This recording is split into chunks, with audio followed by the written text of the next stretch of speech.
બેઠકમાં હાજર મંત્રી કુંવરજી બાવળિયાએ જણાવ્યું કે બેઠકમાં ખાસ કરીને અખિલ ભારતીય સમાજ સંગઠન સંબંધિત કેટલાક મુદ્દાઓ પર ચર્ચા કરવામાં આવી। સંગઠનના કેટલાક લોકો દ્વારા નવી નિમણૂકો જાહેર કરી સમાજમાં ગેરસમજ ફેલાવવાનો પ્રયાસ થતો હોવાની પણ બેઠકમાં ચર્ચા કરવામાં આવી। આગેવાનોએ સ્પષ્ટતા કરી કે સંગઠનના બંધારણ મુજબ જે કેસ હાલમાં દિલ્હી હાઈકોર્ટ અને રજિસ્ટ્રાર કચેરીમાં ચાલી રહ્યો છે તેનો નિર્ણય આવે ત્યાં સુધી આ સંગઠન જે છે એ સ્થિતિમાં કામ કરી રહ્યું છે। કેટલાક લોકો આ સંગઠનના નામે નવી નિમણૂક આપીને આ સમાજને ગુમરાહ કરી રહ્યા છે, એમાં કોઈ તથ્ય નથી। ત્યારે હું અમને અમારી આખી ટીમ છે તમામ બધા કાર્યકારી અધ્યક્ષ તરીકે નવું સિલેક્શન અથવા ઇલેક્શન આ સંગઠનના બંધારણ મુજબ ન થાય ત્યાં સુધી એ જ સ્થિતિમાં કામ કરશે।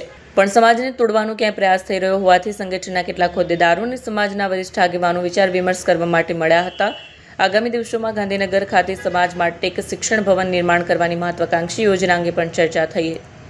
જમીન સંબંધિત મોટાભાગની પ્રક્રિયા પૂર્ણતાની નજીક હોવાનું જણાવાયું। જમીનનું રજિસ્ટ્રેશન પ્રક્રિયા પૂર્ણ થતાં સમાજ માટે એક ભવ્ય શિક્ષણ કેન્દ્ર ઊભું કરવાની દિશામાં પગલાં લેવામાં આવશે। બેઠકમાં સમાજના ભવિષ્ય ખાસ કરીને શિક્ષણ અને વ્યવસાય ક્ષેત્રમાં આગળ વધવા માટે વ્યૂહરચના બનાવવાની જરૂરિયાત પર ભાર મુકાયો હતો। સુરત ખાતે આજે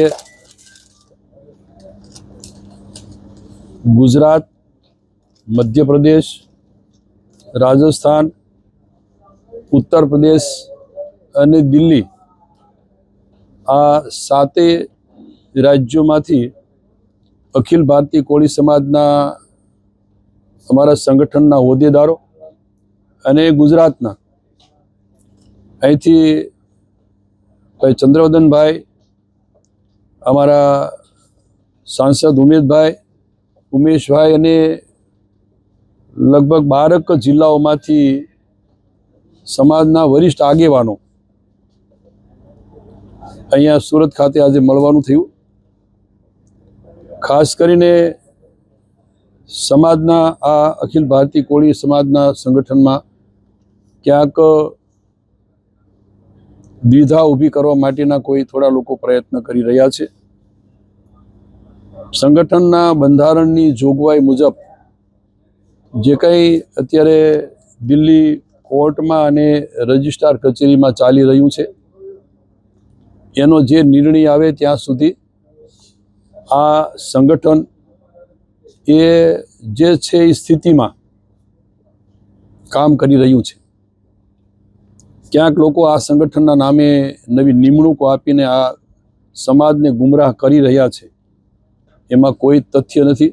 અત્યારે હું અને અમારી આખી ટીમ છે એ બધા કાર્યકારી અધ્યક્ષ તરીકે નવું સિલેક્શન અથવા ઇલેક્શન આ સંગઠનના બંધારણ મુજબ ન થાય ત્યાં સુધી આ જે છે સ્થિતિમાં કામ કરશે।